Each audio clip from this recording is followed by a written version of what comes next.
I didn't have data for this in Brazil, but for the United States, when you look at the residual that's above or below these scaling relations, that takes about 20, 30 years to change. So if you want that number to become average in the context of the urban system, that takes a whole generation. It's a very slow change. So if you think of a poor city in the Brazilian context, it's probably difficult for it to change very quickly. I was hearing a lot about Manaus changing quickly, so maybe that's an example that's interesting, but it's also growing fast, right? So, okay, so those are then windows into policy, but also windows into more detailed local mechanisms that you need that local knowledge to explore, and I didn't get into that out of lack of knowledge. So then your next question, I think, was we got then into local action and... Yes, the restrictions for free mobility.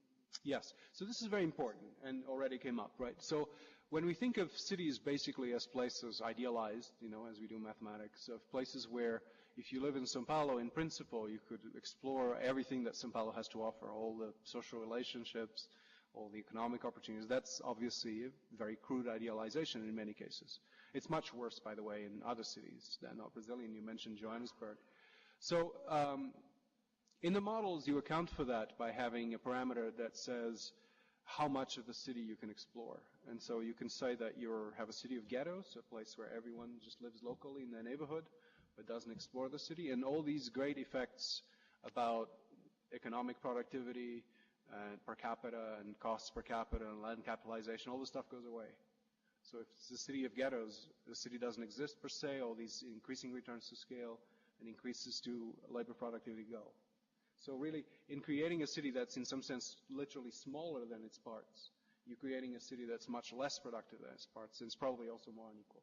So the point about the very fast urbanization, going back to your first question, that Brazil and other countries in Latin America experience is that the cities were created first as places, right? Places where people lived, physical spaces. But I think they were not created as social networks, social and socio-economic networks. And that has been a very painful generational process, described a lot in this book about São Paulo, but still obviously ongoing, that needs to continue to happen. Now, those problems are much more subtle. I think you know them well, and you don't have to go a lot into them, but they're much more subtle, that they have to do with very progressive, very slow inclusion of people into the educational system, into being citizens, into feeling rights and obligations, to being used to that. So, there are places where that's been a little accelerated through social policy that you can judge if it's good or bad. Famously in Asia, a lot of that is done, but you were in Medellin, so one thing I was curious is that, if you allow me the anecdote, in Medellin they have this thing called Cultura Metro. You were there, right? So you got the tour. So Cultura Metro, in Medellin obviously was a very violent city not long ago, and there's a lot of investment to include physically, to build transportation that includes different parts of the city, and the metro system is sort of the backbone of that. So, and it's relatively inexpensive and supposed to be used by everybody. And they have also the cable cars that go up the hills, a lot of the favelas in the hills. But the idea is that you can only ride on the subway. There's this thing called Cultura Metro that you're hearing all the time, and people are telling you basically how to behave, how to be a good citizen, how to be courteous, how to, be a creative person. So there's basically, I thought that was, in some sense, very like Singapore, which is kind of weird for Latin America, right? But at the same time, it kind of works, It's a relaxed place. You expect civility, people behave. And so it's a place where people have to experience the city of many different people to be able to access that service. So that gets into the realm of policy. Perhaps there are better ways of doing that sort of thing, but the city is that too. It's a place where you have to deal with strangers in a way that's safe and that's calm and that's creative. And how do you do that? Now we may be able to accelerate that with policy, both in giving people access, but then having people actually exploit and explore and on their own right what that access is, in order to generate as fast as possible economic growth and human development. Really is something that's very local, but there are some general ideas. But then it gets to what is the culture of Brazil, what is the culture of that city, what's the best way of doing that. So finally, I think you had questions about Slum Dwellers International and that process. So I find this process very interesting because so Slum Dwellers International, let me just explain quickly. I flashed through those slides a little bit quickly, but they were the people that started doing those census of very poor communities in India and now do them in 33 countries There's an affiliated organization in Brazil that works in São Paulo and Recife.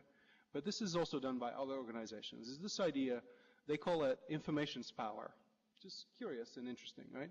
So they figured out that even if you're very poor, and live often in illegal circumstances, in occupied land, etc., in a favela, often probably the best solution for your problem is that if you're going to talk to your mayor or your councilor or even your engineer in the city, is to have the best information possible, such that you know more than they do about your own problems.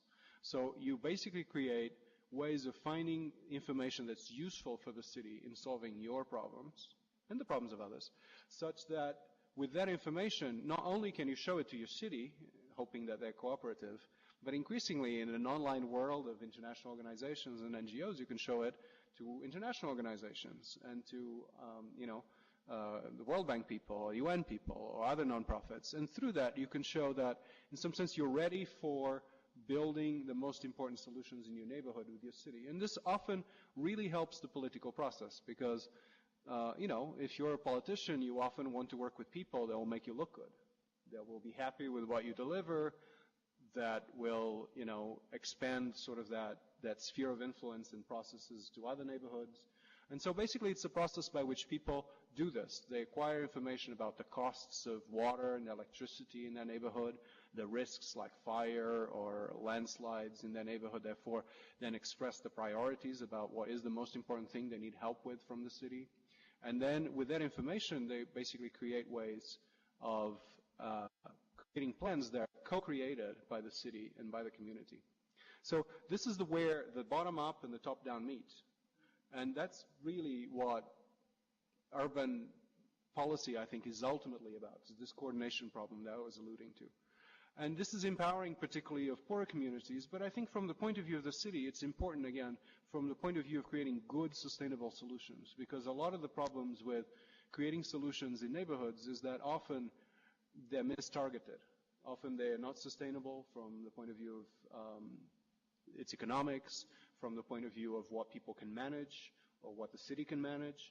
And so by working with the community, you have a much better chance of creating something that is adequate for that reality, can grow with that neighborhood, and also is manageable from the point of view of the city as a development strategy. And in the process, you're learning a lot about what works and what doesn't work, which is important for policy not to be abstract, but actually realize this feedback loop of a good idea, a policy solution in a specific context with a budget, try it out, adjust with feedback that comes from a community that's self-interested in reporting and so forth.